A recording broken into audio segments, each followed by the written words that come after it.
The new energy industry in China has a hierarchy of disdain. Those who sell cars are inferior to those who sell batteries, and those who sell batteries are inferior to those who mine minerals. Last year, due to the skyrocketing price of lithium carbonate, upstream mining companies in China made a fortune, while midstream battery factories faced tremendous pressure and downstream vehicle factories complained of losses, saying that everyone was working for the mining companies.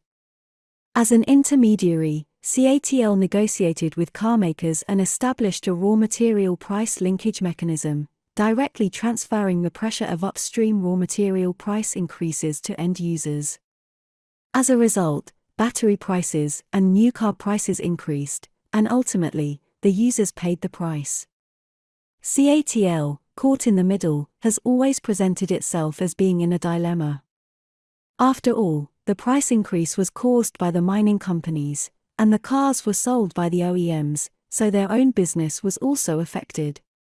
But looking back now, the biggest winner in the entire industrial chain is not the seemingly profitable mining companies or the struggling downstream vehicle manufacturers, but CATL.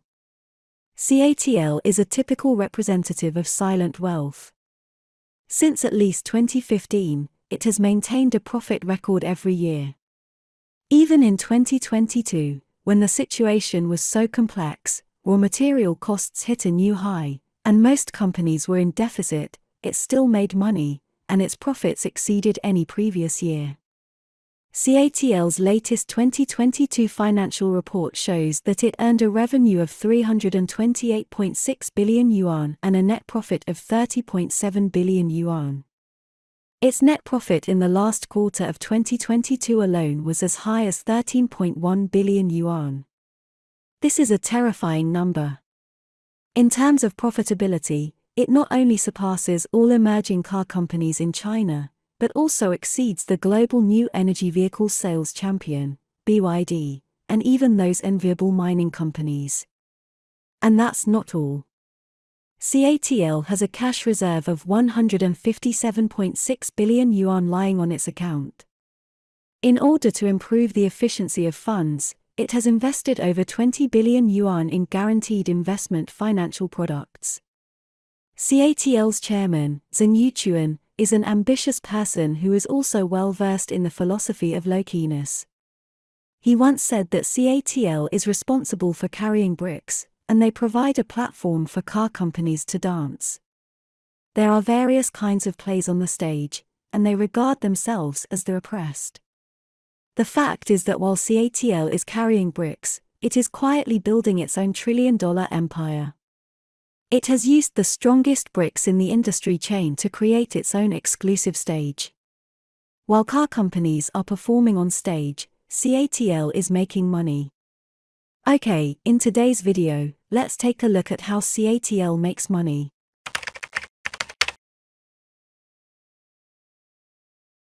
An electric car has tens of thousands of components, with the most expensive one being the power battery.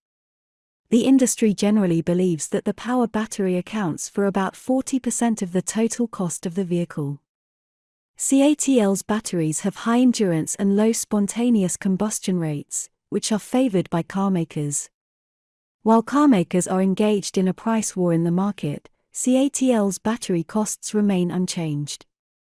Even if carmakers are losing money on every vehicle sold, it does not prevent CATL from making money. Over the past 5 years, CATL's average gross profit margin for its battery systems has been 26%, reaching as high as 35% during peak periods.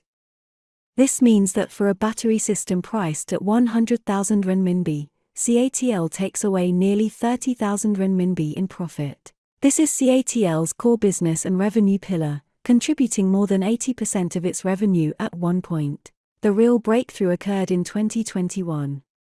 CATL's revenue reached 130.4 billion renminbi, an increase of 1.6 times.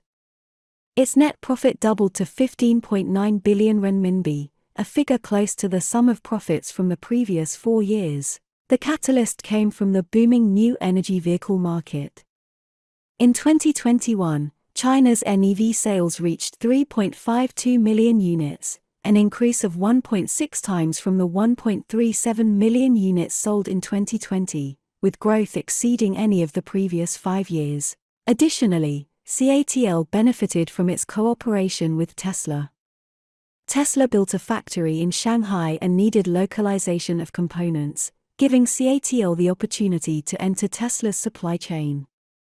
Model 3 and Model Y vehicles equipped with CATL batteries were delivered in large quantities in 2021, making Tesla CATL's largest customer.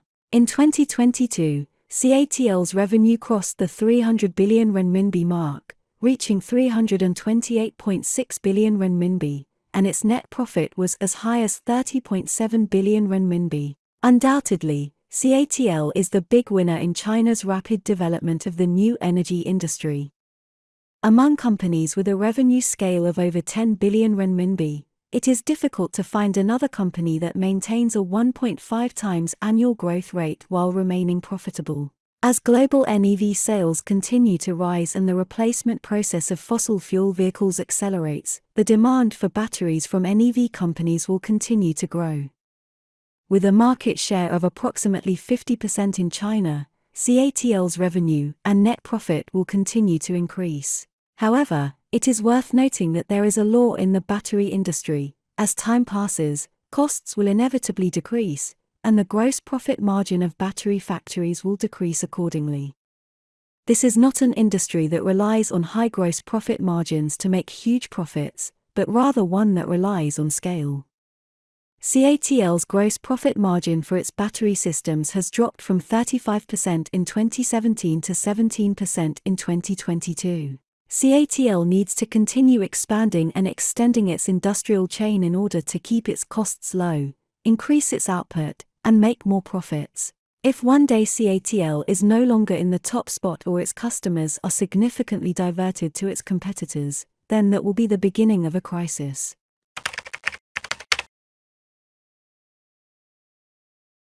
Annual revenue of 300 billion yuan and profit of 30 billion yuan are not enough to satisfy the ambition of CATL. Last year, CATL completed a 45 billion yuan sky-high private placement, causing a huge shock in the market. This resulted in a rapid increase in its cash reserves, reaching 157.6 billion yuan at the end of last year. In addition to being used for investment, expansion, and even financial management, this money was also used to purchase mines. Mining is a truly lucrative business. The cost of lithium carbonate, which is 100,000 yuan per ton, had a market price that reached nearly 600,000 yuan per ton last year. Upstream mining enterprises easily earned excess profits. CATL was unhappy with this, believing that high lithium prices would erode its profits and put it in a difficult position between upstream and downstream companies. As a result, CATL acquired multiple lithium mining projects. In the 2022 financial report, CATL added battery mineral resources to its revenue items, contributing 4.5 billion yuan in revenue. Since then, CATL has become even more adept at navigating the industry chain. It can both sell or directly for profit and use minerals to lower battery costs, thereby initiating price wars. In February of this year, CATL launched the lithium mine rebate program for some automakers, which was seen as the beginning of a price war.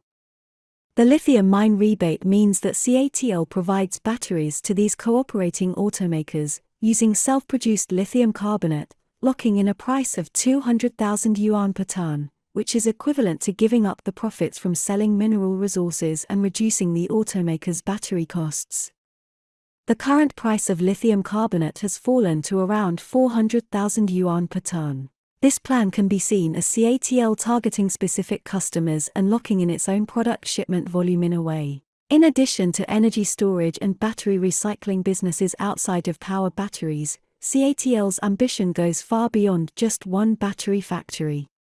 Starting from the battery, in the vast forest of new energy, it is trying to pick the sweetest fruit. Looking back at the entire new energy vehicle industry, we always see fierce competition among automakers, from Tesla to BYD, and then to various new car-making forces. The competition has never stopped.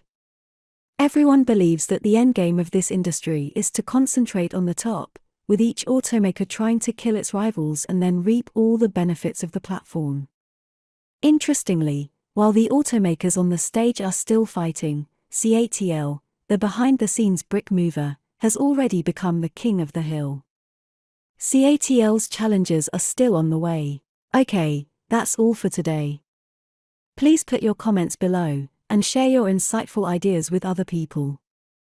Do you want to learn about more auto stories? Your precious time with us is highly appreciated. See you.